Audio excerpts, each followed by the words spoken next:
a la reexpresión de estados financieros, que es la inflación. Por eso empezamos a leer el boletín.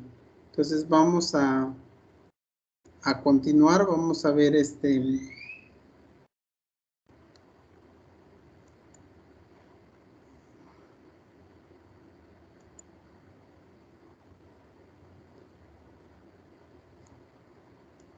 vamos a continuar con la unidad 2. Entonces, voy a proyectar una presentación. Por favor, me dicen si lo ven.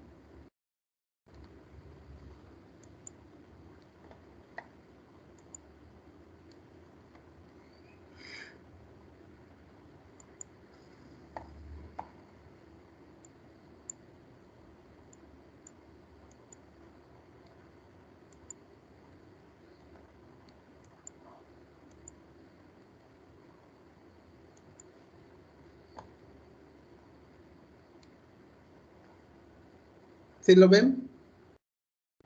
Sí, profe. Sí, profe. Gracias. Sí, profe. Gracias. Vamos a ver entonces que en esta unidad vamos a ver la reexpresión de la información financiera.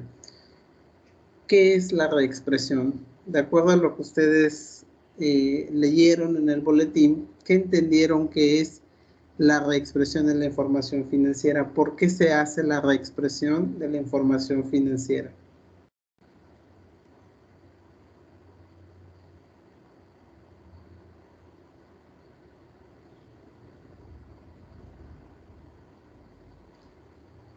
¿Quién puede decirme por qué se hace la reexpresión de la información financiera?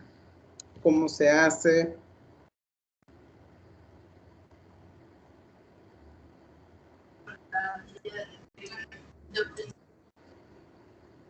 Perdón, no lo escuché.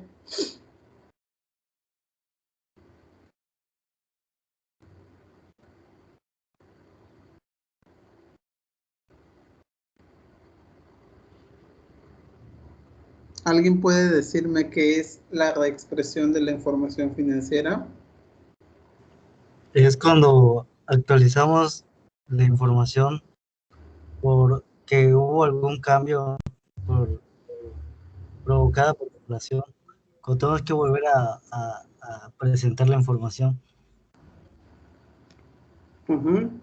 Es cuando hay algún cambio por la información, por los efectos de la inflación. Entonces, la reexpresión tiene que ver con una situación económica que se llama inflación, ¿verdad? Con un evento económico que se llama inflación. ¿Y sabemos qué es la inflación? Si entendemos, ¿alguien puede decirme qué entiende por inflación o qué sabe de la inflación? Es la alza subida de los precios de los bienes básicos. Muy bien, Ángel. Es el aumento de los precios de los productos, ¿verdad? De los bienes y servicios. Entonces, vamos a ver en primer lugar qué es la inflación. Para poder nosotros saber por qué tenemos que reexpresar los estados financieros, vamos a ver primero qué es la inflación. Entonces, la inflación es un aumento sostenido y generalizado en el nivel de los precios. ¿En los precios de qué? De los productos. De los productos y servicios. Es un aumento sostenido y generalizado en el nivel de los precios. También podemos decir que la inflación es la reducción en el valor del poder de compra de la unidad monetaria. También se da la inflación cuando hay una reducción en el valor del poder de compra por unidad monetaria. Podemos decir entonces que cuando hablamos de inflación es cuando el dinero va perdiendo su poder adquisitivo. También decimos, también la inflación se da cuando se produce la cantidad de dinero aumenta más rápido que los bienes y servicios. También se produce cuando la cantidad de dinero aumenta más rápido que los bienes y servicios. Entonces se puede dar por un aumento sostenido y generalizado en el nivel de los precios, por una reducción en el poder de compra de la unidad monetaria, o también cuando la cantidad de dinero aumenta más rápido que los bienes y servicios. Es decir, que hay más dinero en circulación que la cantidad de bienes y servicios. Cuando nosotros hablamos de inflación, nos tenemos que imaginar, pues, o proyectar, o tenemos que regresar a analizar la economía donde hay una oferta de bienes y servicios, ¿verdad? Ese mercado donde hay una oferta de bienes y servicios. Entonces, un mercado en el que está basado en la ley de la oferta y de la demanda. Mientras más hay un producto, es menos el precio, y mientras menos hay un producto, es más el precio. A mayor oferta, menor precio. A menor oferta, mayor precio. Mientras más se demanda un producto, más aumenta de precio, y mientras menos se demande, menos aumenta de precio. Entonces, esto genera dentro de esta circulación de bienes y servicios, de esta oferta de bienes y servicios, es aquí donde se mide la inflación, ¿verdad? Si hay un aumento sostenido en el precio, si hay una reducción de poder adquisitivo de la unidad por unidad monetaria, o cuando la cantidad de dinero aumenta más rápido que los bienes y servicios. Entonces, cuando nosotros nos proyectamos en la empresa, ¿sí ven que cambió de lámina? Sí, profe. Gracias. Cuando nosotros nos enfocamos en la empresa, vemos, ¿verdad?, que la empresa, cuando registra sus operaciones, pues los registra en unidades monetarias a un poder adquisitivo del momento en que se adquiere el bien o el servicio. Por ejemplo, cuando compramos un vehículo.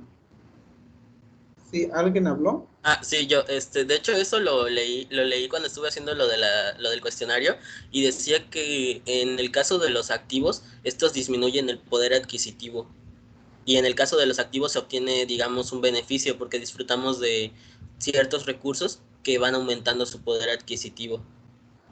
Así es, vamos a ver más adelante, ¿verdad?, que existe este análisis que nos presenta su compañero, que nos dice, lo dice el boletín, ¿verdad?, nos los describe, que hay ciertas partidas dentro del estado financiero que nos van a traer un beneficio si son más, y otras partidas que nos van a traer un desembolso si también representa más. ¿Ok? Entonces, por eso nos dice que cuando nosotros registramos, cuando nosotros registramos las operaciones, los registramos a un poder adquisitivo. Si yo compré un vehículo el año pasado, un vehículo que me costaba a mí 150,000 pesos, a este año esos 150,000 pesos ya no es el mismo valor. Puede ser que sea más, o puede ser que sea menos por los efectos de la inflación. Entonces, cuando nosotros hablamos de este aumento o de los efectos de la inflación, para las entidades económicas podemos decir que se está refiriendo a una economía inflacionaria. Entonces, en una economía inflacionaria, las operaciones en el transcurso del tiempo queden expresadas a costos de años anteriores, aun cuando su valor equivalente en unidades monetarias actuales sea superior. Cuando yo compré esa unidad en 150,000 pesos, esos 150,000 pesos en unidades monetarias, a este momento, seguramente representa más.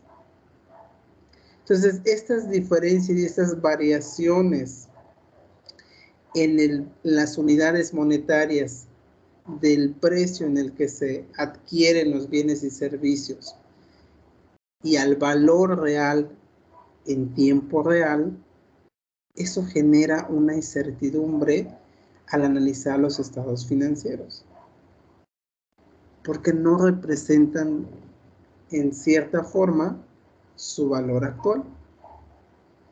Dices, sí tiene un valor, sí tiene está registrado unidades monetarias, pero no está representando el valor real, el valor actual.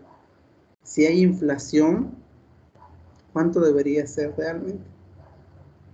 Si no hubiera inflación, si hubiera una inflación alta, si fuera una inflación baja, ¿cuánto representaría esa inflación en mis estados financieros? Entonces, la inflación es una de las causas por las cuales reconocemos su efecto en la información financiera. Entonces, vamos a ver también cómo esta inflación pues tiene un origen, ¿verdad? Hay situaciones que dan origen a que exista inflación en un país. Algunas pueden ser causas internas, es decir, que se puedan generar dentro del país, o algunas pueden ser situaciones que pueden ser externas totalmente al país. Entonces vamos a ver que podemos decir entonces que tenemos causas internas y tenemos causas externas. Las causas internas son las que son generadas dentro de un país y las causas externas son las que son totalmente ajenas a un país, pero que pueden afectarlo y traer como consecuencia la inflación. Algunas de las causas internas que podríamos mencionar, encontramos en primer lugar la emisión excesiva del papel moneda en relación con las necesidades de la circulación de mercancías, de bienes, la circulación de mercancías y servicios. Tal vez nos preguntamos cuál es la emisión excesiva del papel moneda. ¿Ustedes saben quién emite el papel moneda?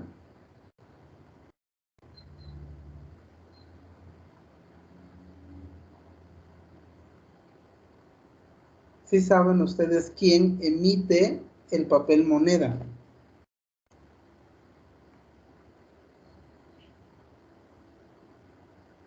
No, pero bueno, yo no. ¿No? El papel moneda lo emite el Banco Central, en nuestro caso el Banco de México. Entonces, ¿de dónde viene el dinero? El incremento del valor del dinero se da por las operaciones de los productos que ofrecen las entidades bancarias. Entonces, cuando el dinero va aumentando, pues los bancos pues van recibiendo mayor cantidad de papel moneda. Entonces, los bancos son los instrumentos a través de los cuales existe un flujo de dinero, ¿verdad? De este papel moneda que nosotros conocemos, esos billetes, esas monedas. Entonces, el banco es el instrumento, el medio a través del cual hay dinero en circulación. El banco es el medio a través del cual se controla este recurso que tiene el país.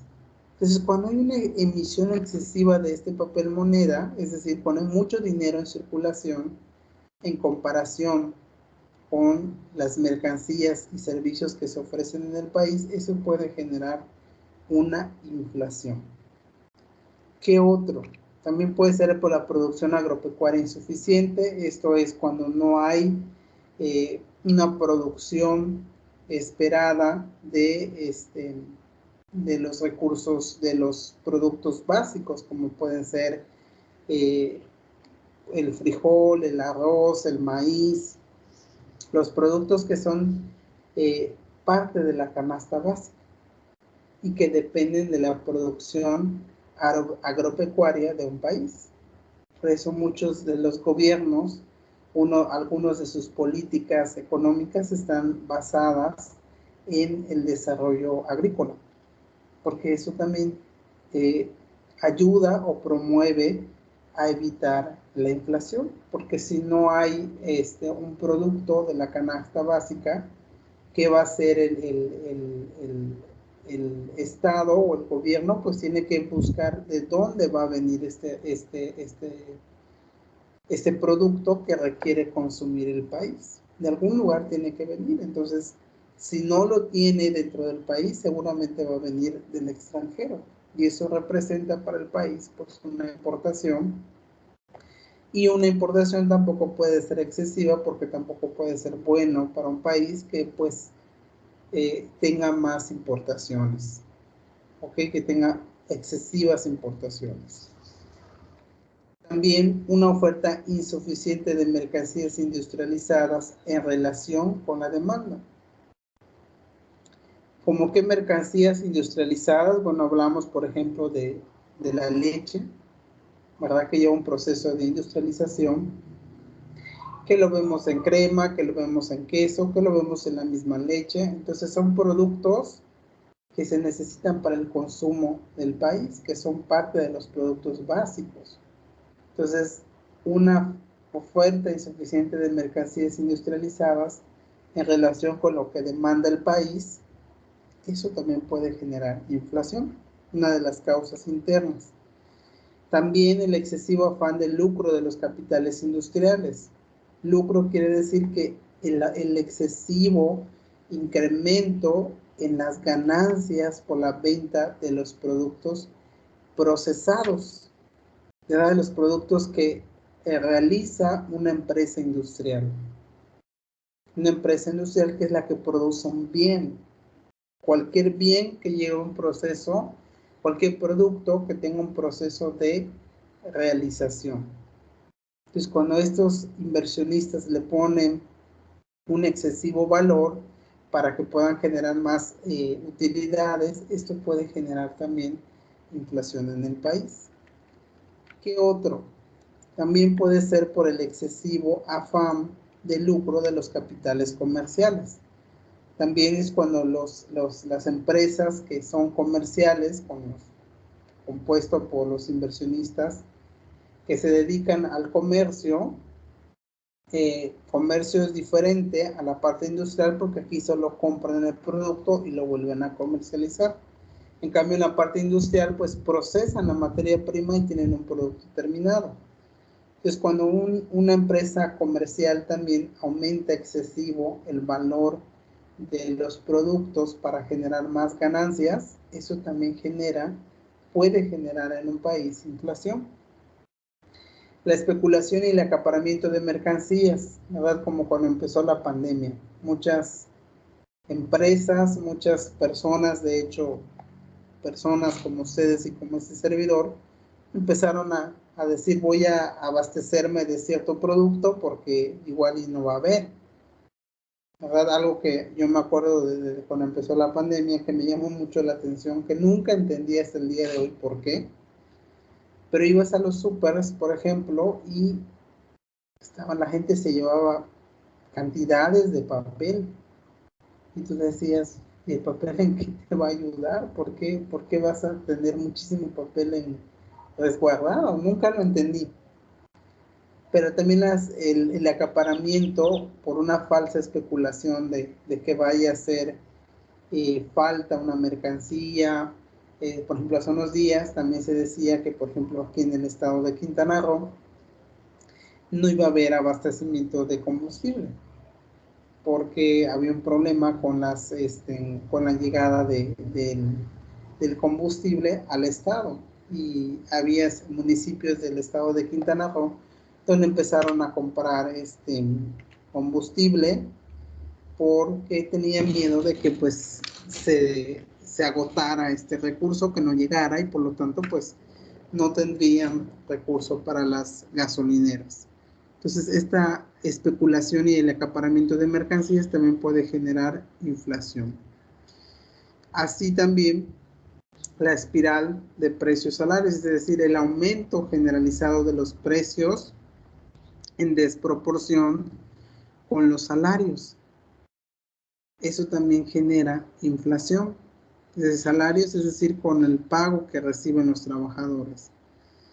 Altas tasas de interés bancarios también, como les dije hace un momento, los bancos son los instrumentos creados para poder tener un mejor control del dinero que hay en circulación.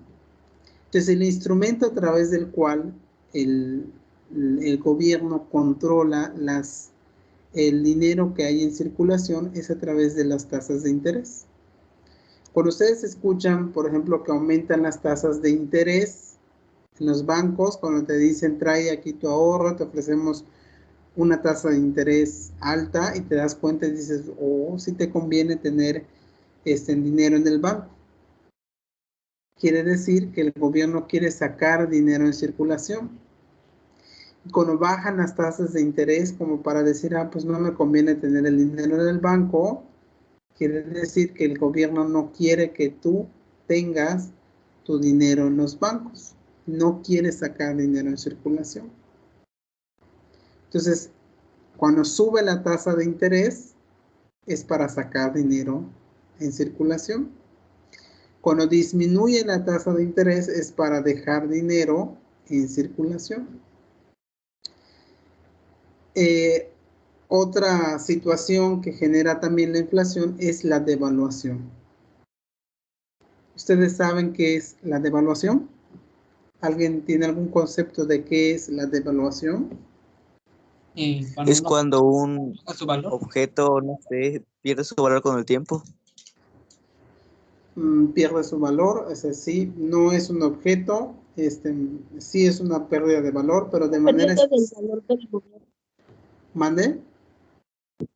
Es la pérdida del valor de la moneda. Es cuando, muy bien, Haladay, es cuando una moneda pierde su poder adquisitivo frente a otra. Aquí lo más cercano que podemos ver es, por ejemplo, el valor del peso contra el dólar. ¿Cuántos pesos tienes que dar para poder adquirir un dólar? Cuando hay una pérdida de poder adquisitivo de una moneda, es porque esa moneda no está garantizado por un país por la producción de bienes y servicios. El valor de una moneda está representado por la capacidad que tiene un país para poder generar productos, para poder generar bienes, para poder realizar bienes, para poder llevar a cabo servicios que sean de ese país. Entonces, cuando un país no tiene esa capacidad, su moneda pierde el poder adquisitivo frente a otra moneda que sí tiene esa capacidad. Entonces, la devaluación, nosotros lo hemos vivido en nuestro país. En el año de 1995, nuestro país sufrió una devaluación muy fuerte. Nuestro peso perdió muchísimo valor frente al dólar y pues muchas de las inversiones que tenía el país pues perdieron su valor, ¿verdad? Porque una inversión que tenían en 1 millón de pesos pasó a convertirse en 100,000 pesos. Una inversión que se tenía en 100,000 pesos pasó a ser 10,000 pesos. Un producto que valía 10,000 pesos pasó a tener un valor de 1,000 pesos. Uno que tenía 1,000 pesos pasó a ser 100 pesos. Y el que tenía un valor de 100 pesos pasó a ser 1 peso. Así de drástico cambió el poder adquisitivo. Entonces, la devaluación es una situación en la que cambia el poder adquisitivo de una moneda frente a otra. Profe, eso fue cuando le quitaron un cero a la moneda, ¿no? Así es. Así es, fue cuando le quitaron, en esa ocasión no son 0, le quitaron 3 ceros. Así de drástico estaba el poder, la pérdida de poder adquisitivo de la moneda. Y el otro punto que puede generar también la inflación es el incremento en el gasto público. ¿Ustedes sí saben qué es el gasto público? ¿Alguien tiene algún concepto de qué es el gasto público? Es el dinero que se gasta en, pues vaya la redundancia, en algo público, por ejemplo, las calles, el alumbrado de las calles, así. Muy bien. El gasto público son los desembolsos que hace el gobierno en diferentes rubros, como pueden ser lo que nos mencionó su compañera, el alumbrado público, los servicios de salud, la construcción de hospitales, las escuelas públicas,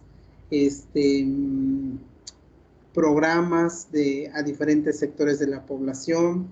Entonces, todo lo que el gobierno, dentro de sus funciones, tiene la responsabilidad de brindar a los ciudadanos. Bueno, ¿y por qué lo brinda? Bueno, finalmente lo brinda porque todos pagamos un impuesto. Todos tenemos los derechos de recibirlo porque nosotros pagamos un impuesto. Tal vez dirás, yo no pago impuestos, yo no voy y no pago, hago mi declaración de impuestos. O tal vez alguno de ustedes ya lo haga, yo no sé. Pero todos pagamos impuestos. Cuando tú vas y te compras la Coca-Cola en el Oxxo, pagas un IVA. Cuando tú vas y compras una ropa, un vestido, pagas IVA. Cuando tú vas y te compras aquellos alimentos que están procesados y que va para cualquier comida o simplemente la sabrita que tú vayas a comprar, tiene IVA. Todos pagamos un impuesto. Por lo tanto, todos tenemos el derecho de recibir pues los servicios que presta el Estado dentro de sus funciones.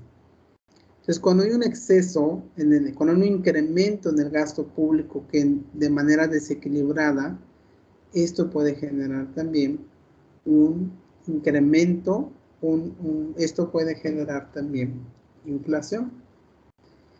La inflación se genera porque hay un desequilibrio en las actividades y en los diferentes sectores económicos que tiene un país. O sea, no puede haber en exceso las actividades comerciales, no pueden haber en excesos, no pueden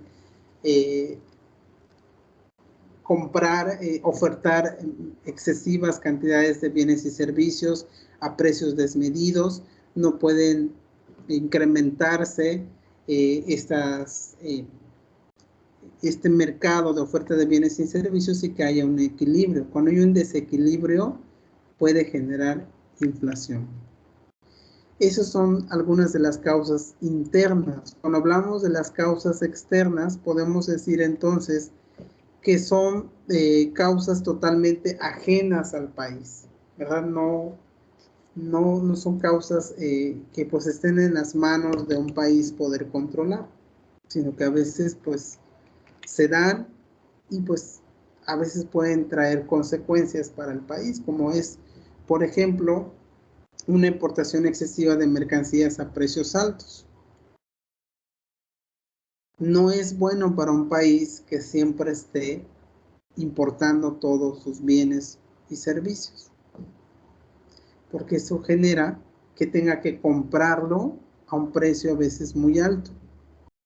Y los precios altos generan dentro del país pues un costo alto de los productos que se comercializan dentro del país. No es bueno la importación en exceso. Tampoco la influencia excesiva de capitales externos en forma de créditos e inversiones. Un capital externo son las inversiones extranjeras.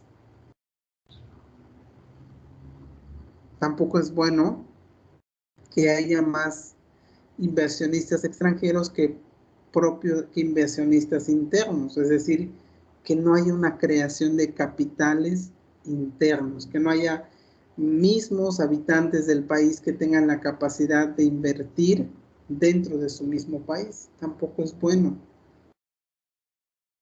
porque eso significa que los capitales extranjeros pues pueden disponer y poner los precios a su antojo. Entonces, eso también genera inflación. También la exportación excesiva de ciertos productos que incrementan la entrada de divisas al país y por lo mismo el dinero en circulación.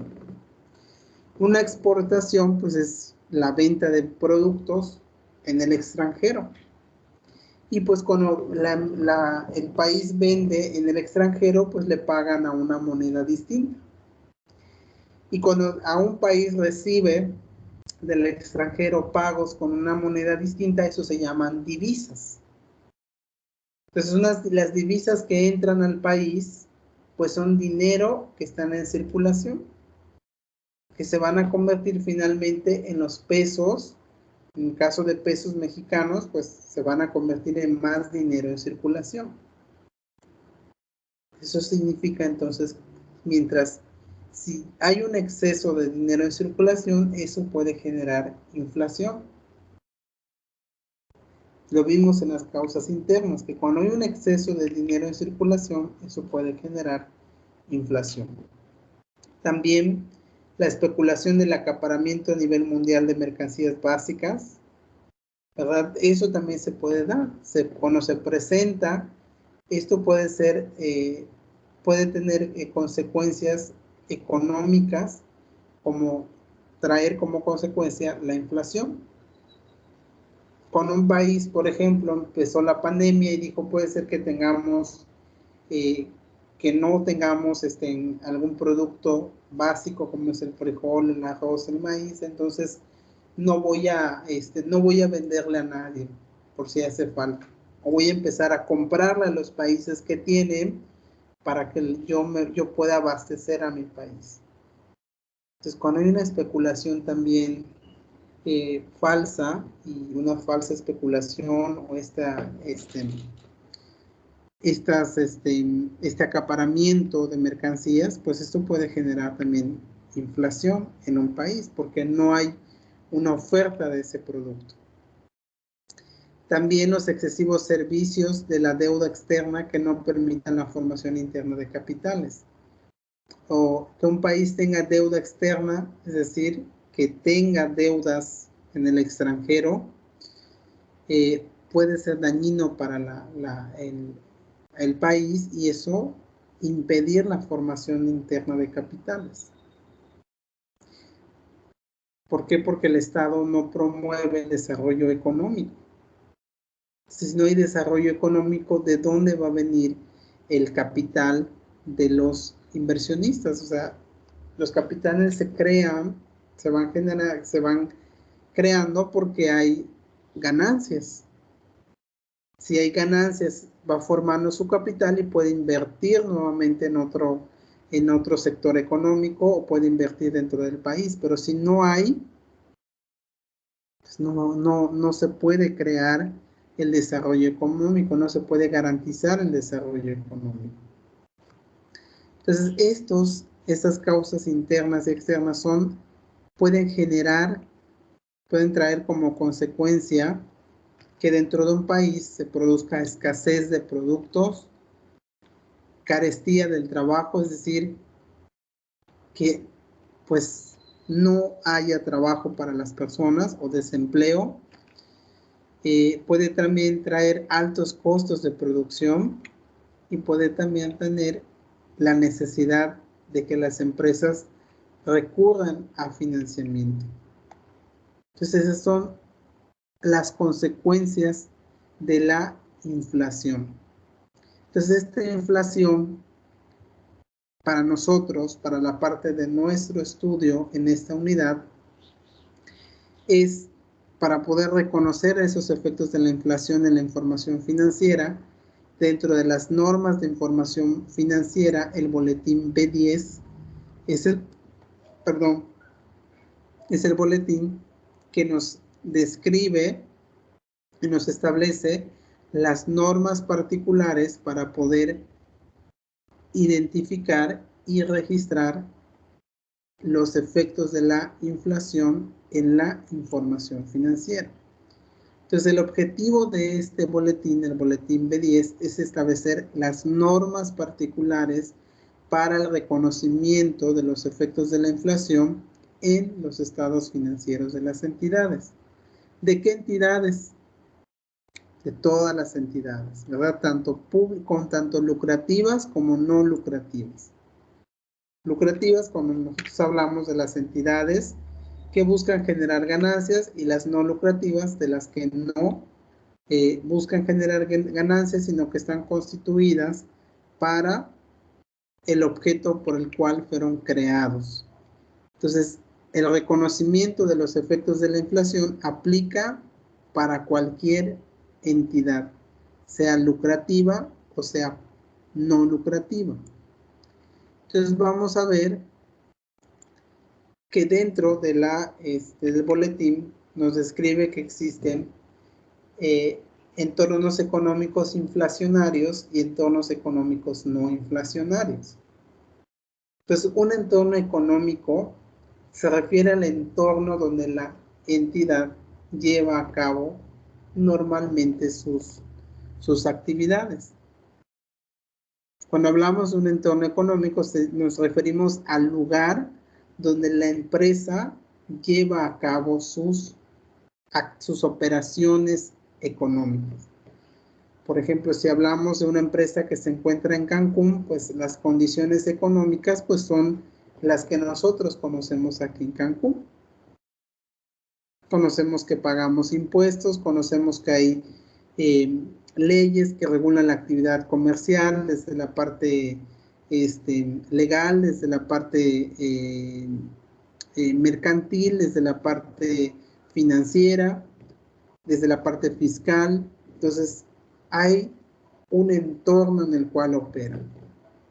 Si nosotros nos referimos a un país como República Dominicana, pues podemos hablar de condiciones totalmente distintas, un entorno económico totalmente distinto. Si nos referimos a, por ejemplo, Japón, pues son condiciones totalmente distintas, es un ambiente económico totalmente distinto. Entonces, el entorno económico es donde se encuentra inmersa la entidad, y en ese ambiente económico, la entidad tiene que definir si se encuentra en un entorno económico inflacionario o un entorno económico no inflacionario. Y entonces nos dice que en un entorno inflacionario es donde hay una inflación del 26% o más. ¿Y a qué se refiere ese 26%? Ese 26% es un promedio anual del 8% acumulado en los últimos 3 años. Y que su tendencia es hacia la alza. Por ejemplo, supongamos que en el 2019, pues tuvimos una inflación en México, es una suposición, del 8%. En el 2020 tuvimos una inflación del 9%. Y en el 2021 tenemos una inflación del 10%. Y la tendencia es que también en el siguiente año sea alto la inflación. Si es así, entonces a partir del año 2021, la entidad debe reconocer los efectos de la inflación en la información financiera. También puede ser un entorno económico no inflacionario, es decir, menos del 26% acumulado en los últimos 3 años. Es decir, que el 26% es, más del 26% es inflacionario, menos del 26% es un entorno no inflacionario, medido en los últimos 3 años. Es no inflacionario cuando, por ejemplo, en el año 2019 la inflación sea del 7%. En el 2020 un 6% y en el 2021 se pronostica que sea un 5%. Es decir, que la tendencia es hacia la baja. Entonces, en los últimos años ha ido bajando la inflación. Entonces, quiere decir que la tendencia es hacia la baja. Entonces, ya no debe reconocer la entidad los efectos de la inflación. Entonces, cuando no hay inflación, cuando es un entorno no inflacionario y surge la inflación y entonces cambia un entorno inflacionario, la entidad debe reconocer los efectos. ¿Y qué pasa si estoy en un entorno inflacionario y cambia? Ahora cambió la inflación y ahora es un entorno no inflacionario.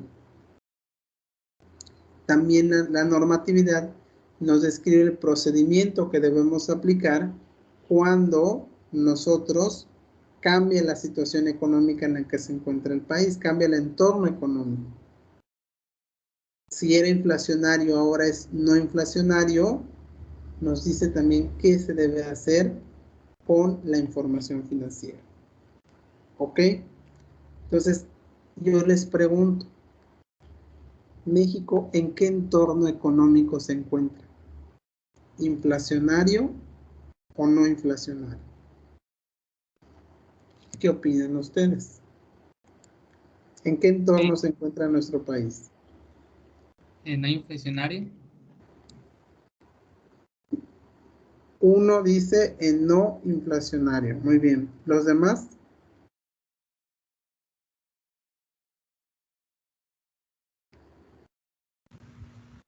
Profe, yo no sé si cuente como respuesta, pero yo siento que últimamente todos los precios han estado subiendo y realmente no vemos lo que es la ganancia aquí en México. Entonces yo supongo que sería inflacionario, pero lo que en teoría producen de beneficios no se lo quedan ellos ni nada por el estilo. Eso, si no me equivoco, termina yéndose a lo de la dichosa deuda externa que aún tenemos. Entonces no sé cuál de los dos, pero normalmente los precios aquí en México tienden a subir y últimamente lo hemos estado viendo mucho. Sí. Inflacionario o no inflacionario no quiere decir que no haya inflación, porque siempre hay inflación.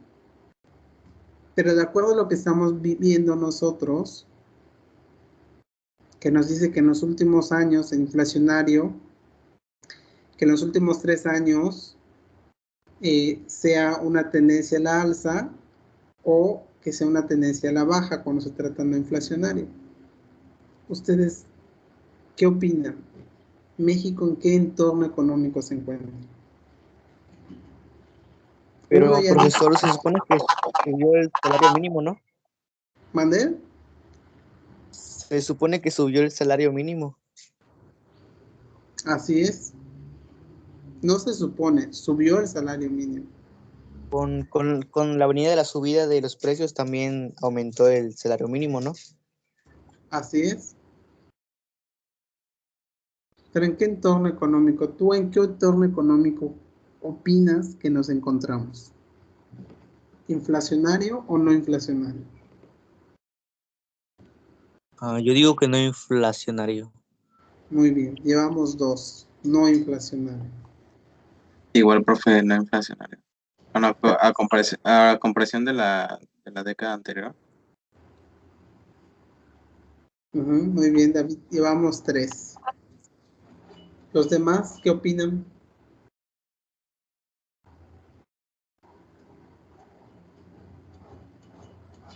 Igual, profe, como había dicho, se vería mucho el cambio en el dólar, ¿no?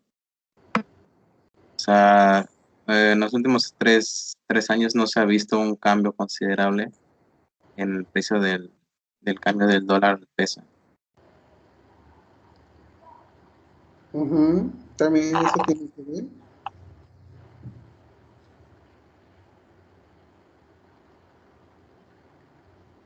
¿Qué dicen ustedes? Llevamos, entonces, ¿en qué entorno nos encontramos? ¿Inflacionario o no inflacionario? Yo opino que estamos en uno no inflacionario. Ok, vamos 4. 4, ok. 4 y los demás.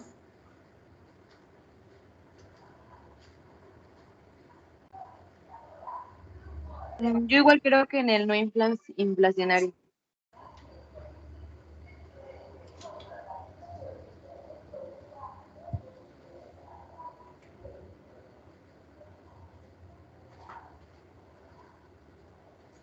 Muy bien, llevamos 5. Los demás, ¿qué dicen? Ya, profe, No inflacionario.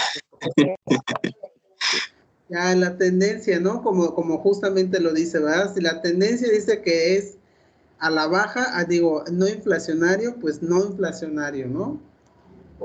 Así como justamente nos dice la normatividad. Si la tendencia es hacia la alza, es inflacionario. Si es a la baja, es no inflacionario. Profe, Llevamos, tengo una pregunta. dime. Bueno, como decía David, la inflación y todo eso también tiene que ver con el dólar, pero por ejemplo, cuando la gasolina bajó muchísimo, que estaba como en 11, 12 pesos, pero bueno, que yo recuerdo el dólar no bajó. Así es. Digo, no subió. ¿Por qué? Porque el dólar, el precio del dólar es una, como les dije hace rato, el valor de una moneda con respecto a otra no está medido con respecto a la disminución del precio de un producto, sino la capacidad de producción que tiene un país. El dólar no cambió porque, pues, la moneda, en este caso dólar, es una moneda que, pues, está respaldado por una capacidad de producción del país de donde donde se usa esta moneda. Y cuando bajó el precio del combustible, bajó porque no había demanda. ¿Y por qué no había demanda? Porque estábamos en pandemia. Porque se supone que nadie salía a las calles. Es la única ocasión en la que bajó, y eso fue el año pasado, que bajó, ¿verdad? Hasta con gusto ibas a llenar tu gasolina. Dices, así debería estar. Hasta, profe, hasta decían, me van a pagar para ir a buscar la gasolina. Hasta ganas te dio de decir, debo tener otro coche para llenarlo, ¿verdad? O buscar cómo llenar, dónde acumulo el combustible para que lo tenga para cuando pase esto. Porque una cosa es los productos que se regulan en base a la oferta y la demanda, y la moneda no se regula en base a la oferta y la demanda, sino que está basado en la capacidad de producción que tiene un país. Entonces lo de la gasolina tuvo que ver más con lo de por la pandemia, por la oferta y la demanda que por la inflación, ¿no? Así es. O sea, los dos tienen que ver con la inflación. O sea, los dos pueden afectar y pueden traer como consecuencia la inflación. O sea, si una moneda pierde su poder adquisitivo frente a otra, quiere decir que ese país ha perdido su capacidad de producción. ¿Por qué cuando surgió, por ejemplo, la devaluación en el año de 1994-95? Porque México estaba atravesando una crisis económica terrible. No había producción, no había desarrollo en el campo, no había inversiones, pues había mucho robo por parte del gobierno. Entonces, fueron las consecuencias. Porque ya no les importaba, ¿verdad? Al gobierno en ese entonces no le importaba si había producción, si había desarrollo, ¿no? Eso no era su punto importante, desafortunadamente. Y por lo tanto, pues no había desarrollo, no había producción, pues el peso perdió su poder adquisitivo respecto al dólar. O sea, no tenía la capacidad para producir, para ser autosuficiente el país. Porque un país es como una persona, ¿verdad? Nosotros, dices que Halliday que representa pues una persona que tiene la capacidad de poder llevar a cabo unas actividades. Económicamente podemos decirlo, ¿verdad? Decir, Halliday puede hacer esto, puede hacer lo otro, ella puede hacer lo otro. Si tú, digo, no es un comparativo de decir quién vale más y quién vale menos, sino que si tú lo pones en una persona de poder medir sus capacidades con respecto a una persona de la misma edad y de los mismos conocimientos y las mismas características que Halliday, pues dices, puedes medir quién tiene más capacidad. Pero lo estoy trayendo en un sentido figurado para poder interpretar la parte económica. Entonces, en el poder adquisitivo para un país, así se mide también. Entonces, ¿qué ofrece México? ¿Cuántos productos puede producir? ¿Produce frijol, arroz, algún producto de la canasta básica? ¿Produce productos industriales? ¿Qué productos nos puede ofrecer? Yo me comparo con otro país, entonces digo, mira, yo produzco esto, produzco lo otro, entonces, ¿sabes qué? Mi moneda vale más que la tuya, porque tú todo compras y yo lo produzco. Yo te puedo vender y te puedo producir y puedo alimentar a mis ciudadanos con lo que yo produzco. Tú no. Entonces, así se mide la moneda. La moneda está respaldada por la capacidad de producción de bienes y servicios que tiene un país. Entonces nos quedamos en que la tendencia es no inflacionaria. Entonces, bueno, pues sí estamos en un entorno no inflacionario. No quiere decir que no haya inflación. En este momento estamos en un entorno no inflacionario. Hemos tenido, en la historia de México, hemos tenido etapas inflacionarias, hiperinflacionarias, como fue en el caso de 1994-1995, cuando se devaluó la moneda. Esa fue una hiperinflación. O sea, perdimos, o sea, aquellas inversiones que valían 1 millón de pesos, pasaron a ser 100,000 pesos. Lo que valía 100,000 pesos se convirtió en 10,000 pesos, lo que valía 10,000 pesos se convirtió en 1,000 pesos, lo que valía 1,000 pesos pasó a ser 100 pesos y lo que valía 100 pesos pasó a ser 10 pesos. Así estuvo nuestra devaluación.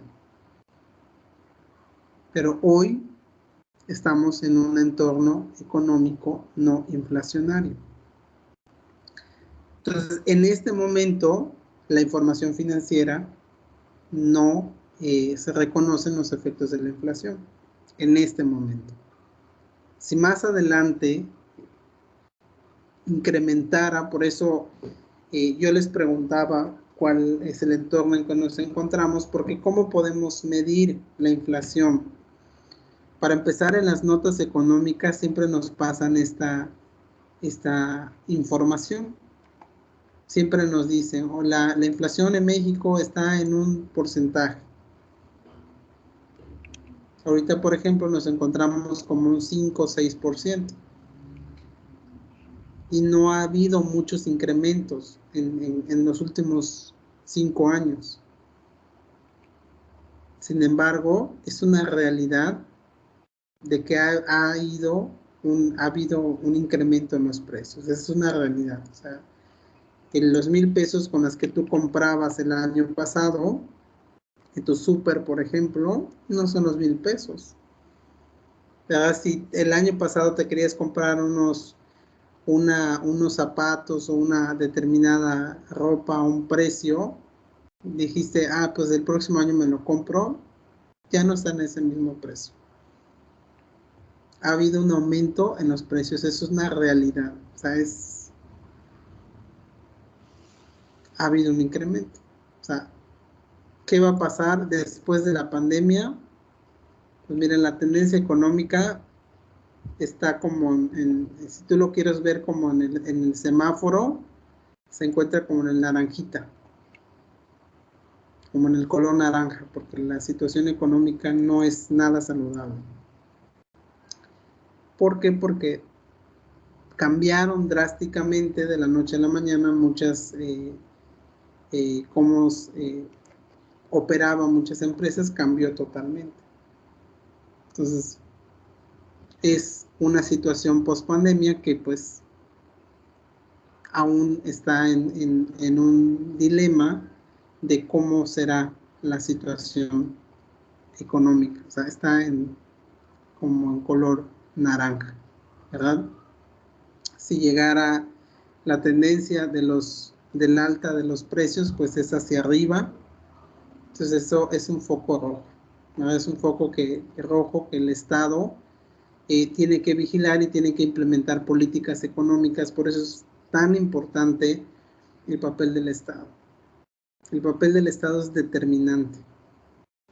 Estas elecciones, por ejemplo, que nosotros hicimos en esta ocasión, eran determinantes para muchas situaciones. Porque el papel del gobierno en este momento es crucial. Si el gobierno en este momento implementa las políticas adecuadas, podemos evitar la inflación. Pero si no instrumenta las políticas adecuadas, nuestra inflación puede subir. Entonces, pues bueno, seguimos. La forma como se mide la inflación es a través de un índice de precios. Es un indicador económico que mide el comportamiento de la inflación. Entonces, para determinar el comportamiento de la inflación en un periodo, pues se puede elegir entre utilizar a juicio profesional, utilizar el Índice Nacional de Precios al Consumidor, el INPC, o el valor de las unidades de inversión, que son las UDIs. Depende de cada a juicio profesional cuál es el que quieran utilizar.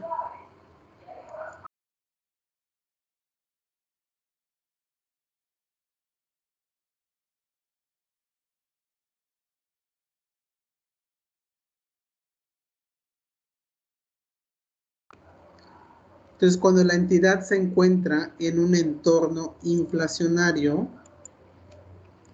la entidad debe reconocer los efectos de la inflación. Y esa es la que a nosotros nos corresponde conocer, ¿verdad? Porque si no hay si estamos en un entorno no inflacionario, pues no tenemos que hacer ninguna determinación. Pero si nos encontráramos en un entorno inflacionario, ahí sí tenemos que aplicar lo que nos dice el boletín B10, reconocer los efectos de la inflación.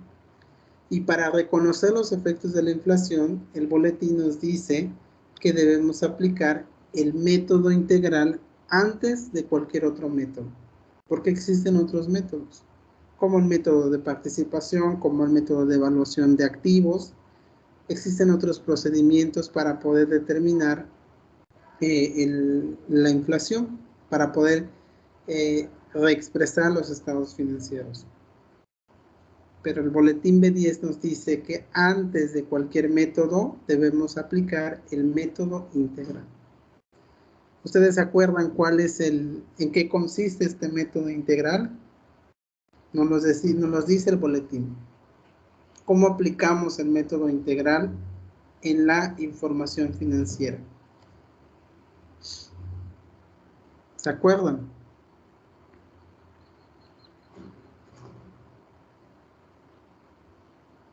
De acuerdo a lo que le leyeron. ¿Qué es, profe? ¿Qué es el método integral? Que nos describe el boletín. ¿A qué se refería el método integral?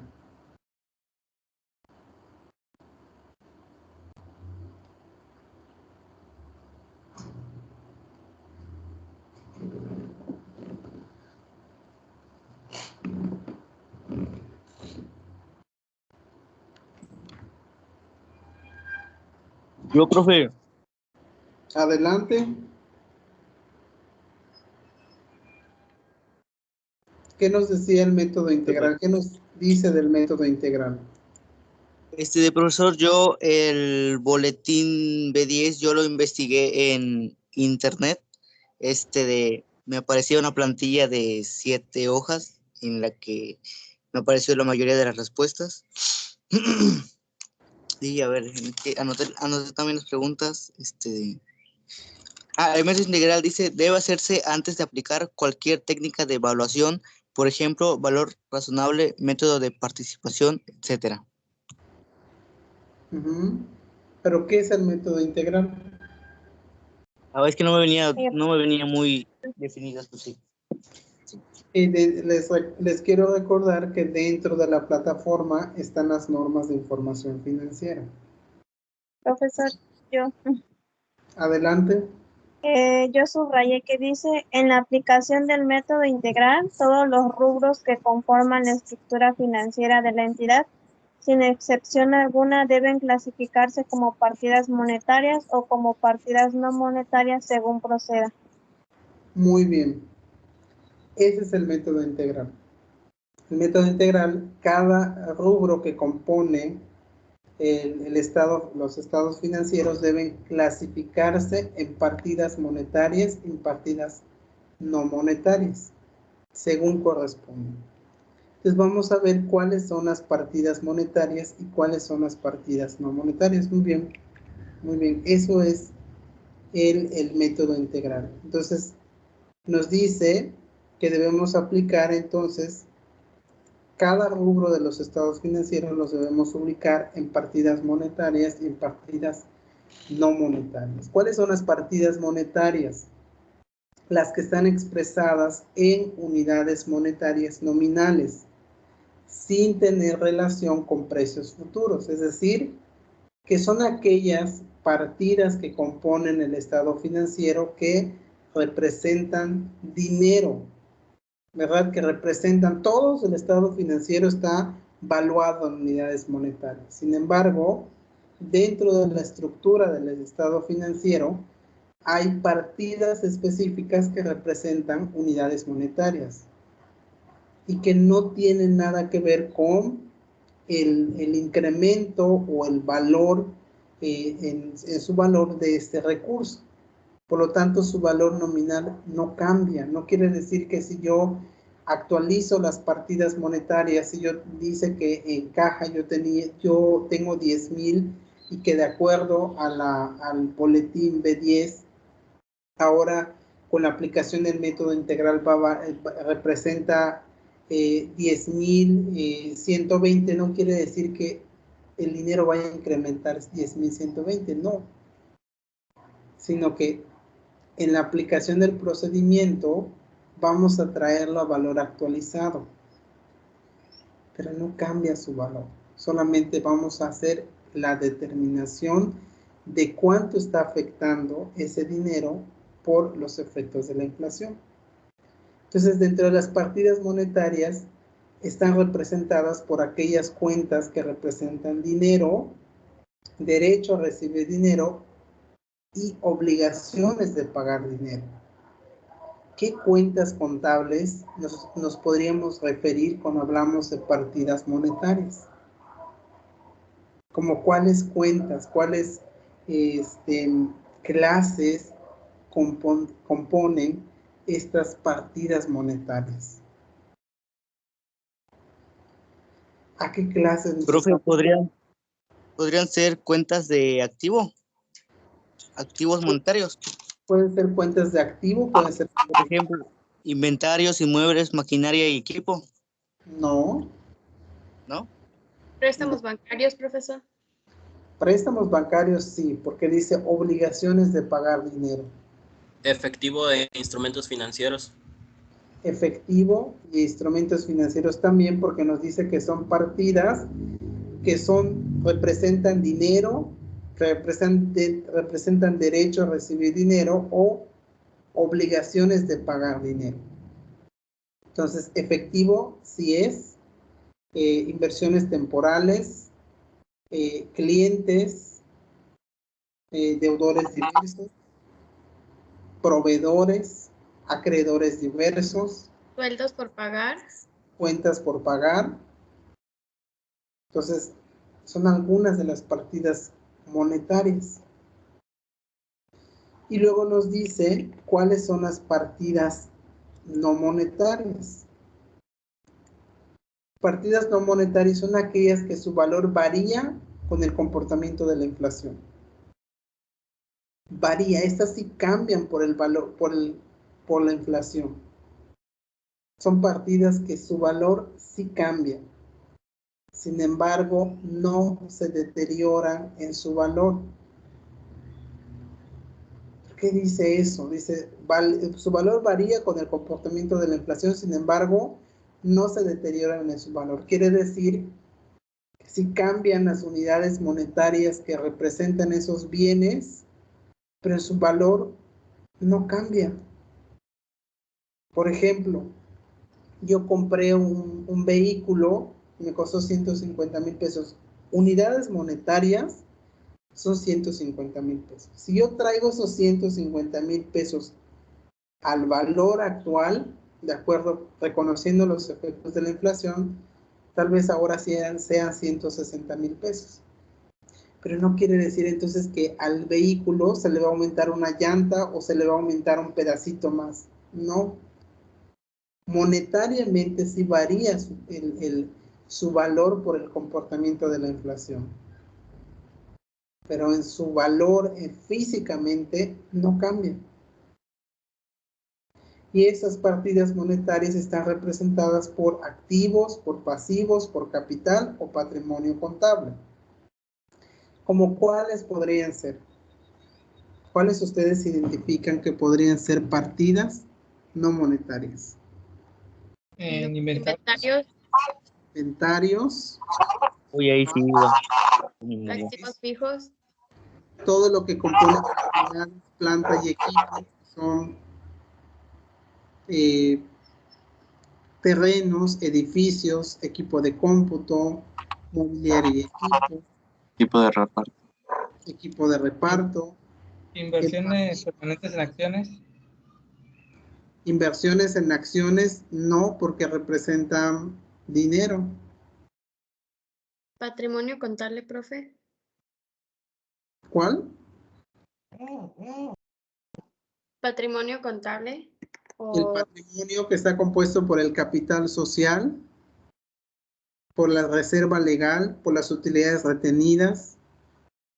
Esas son partidas no monetarias. ¿Ok? Las vamos a ver en un caso práctico. Vamos a ver cómo integramos estas partidas no monetarias y las partidas monetarias. Entonces, son referencia de qué es lo que nosotros debemos llevar a cabo para instrumentar o para llevar a cabo estas, es reconocer estos efectos de la inflación. Entonces, también cuando nosotros aplicamos el método integral, nosotros, para las partidas monetarias, como son afectadas en su poder adquisitivo, aplicamos algo que se llama repomo, resultado por posición monetaria. Para las partidas monetarias le vamos a determinar el repomo y para las partidas no monetarias les vamos a aplicar el efecto de la reexpresión en unidades monetarias de poder adquisitivo a la fecha de cierre del balance general. Entonces, para partidas monetarias es repomo y para partidas no monetarias es efecto de reexpresión. Entonces, todos los rubros que conforman la estructura financiera de la entidad deben clasificarse como partidas monetarias y no monetarias, de tal forma que se hace un reconocimiento integral de los efectos en toda la estructura financiera y la suma de los efectos de las partidas no monetarias deben ser equivalentes al repomo del mismo periodo. El repomo debe ser igual al efecto de reexpresión. Eso es lo que nos quiere decir. el valor de las partidas no monetarias, que es repomo, debe ser igual a las partidas no monetarias que representan el efecto de reexpresión. Entonces, la reexpresión es un método que reconoce los efectos de la inflación en los estados financieros básicos en su conjunto. Es de cada partida, vamos a analizar y vamos a determinar el efecto de la reexpresión. En tanto que a las partidas, para las partidas no monetarias, representan la posición monetaria. Entonces, para poder nosotros determinar esta posición monetaria, ya dijimos que la reexpresión es para las partidas no monetarias. Para las partidas monetarias es resultado por posición monetaria. ¿Qué es la posición monetaria? Es la diferencia entre los activos monetarios de una entidad y sus pasivos monetarios. Ya vimos que dentro de las partidas monetarias hay cuentas de activo y cuentas de pasivo. Eso significa que hay activos monetarios y pasivos monetarios dentro de una entidad. Ese resultado por posición monetaria, entonces, es la diferencia entre los activos monetarios de una entidad y sus pasivos monetarios. La posición monetaria puede ser de tres tipos: larga o activa. Cuando los activos monetarios de una entidad son mayores a sus pasivos monetarios, entonces tenemos una posición monetaria activa, larga o activa. Y eso genera una pérdida neta por inflación. Cuando hay una pérdida neta por inflación, el resultado del efecto de la posición monetaria se registra contablemente dentro del resultado integral de financiamiento, dentro del estado de resultado integral, y afecta al capital contable de la empresa. También puede ser corto o pasiva, cuando sus pasivos monetarios son mayores a sus activos monetarios. Y esto genera una ganancia neta por inflación. Esta ganancia también se registra dentro de la RIF, que es el resultado integral de financiamiento, y afecta el capital contable. También puede ser nivelada, es decir, que sea efecto cero. Activos monetarios es igual a sus pasivos monetarios. Entonces, el efecto de la inflación es cero. Esos son los que nosotros vamos a ver en este ejercicio, donde vamos a aplicar el método integral. Para poder nosotros aplicar este método integral, entonces nos dice que utilizamos la cifra base, la fecha de reexpresión, el índice de precios, el factor de reexpresión, el porcentaje de inflación, la cifra reexpresada y el efecto de reexpresión. ¿Qué significa cada uno de estos conceptos? Pues la cifra base es la cifra inicial, cuando se hace por primera vez la reexpresión. Los saldos que tenemos al inicio cuando se hace la reexpresión. La fecha base es la fecha inicial en la que nosotros empezamos a aplicar el método integral. La fecha de reexpresión es la fecha en la que se vuelve a llevar a cabo la reexpresión, es decir, las fechas consecuentes, las fechas donde se va a volver a reexpresar los estados financieros, porque una vez que se empieza que la empresa está en un entorno inflacionario, mes con mes se debe reexpresar los estados financieros. Índice de precios, pues es el factor, con el que se mide la inflación, se determina para poder medir el porcentaje de inflación que tiene la empresa. Factor de reexpresión es un factor que sirve para poder reexpresar los estados financieros, que se determina con la cifra base y el índice de precios.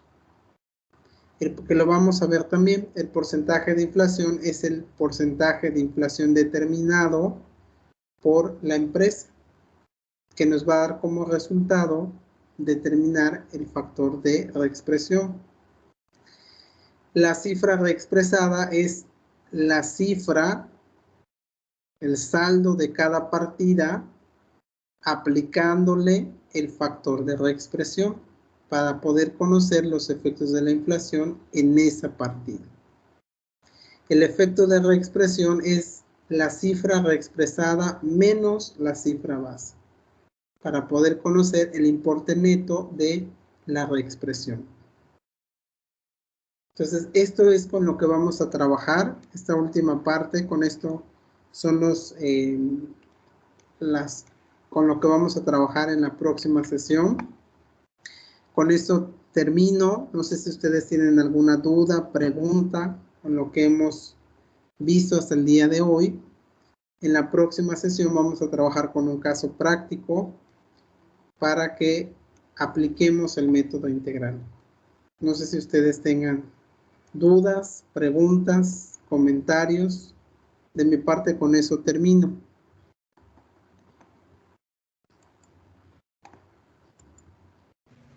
Nada, De profe. momento No.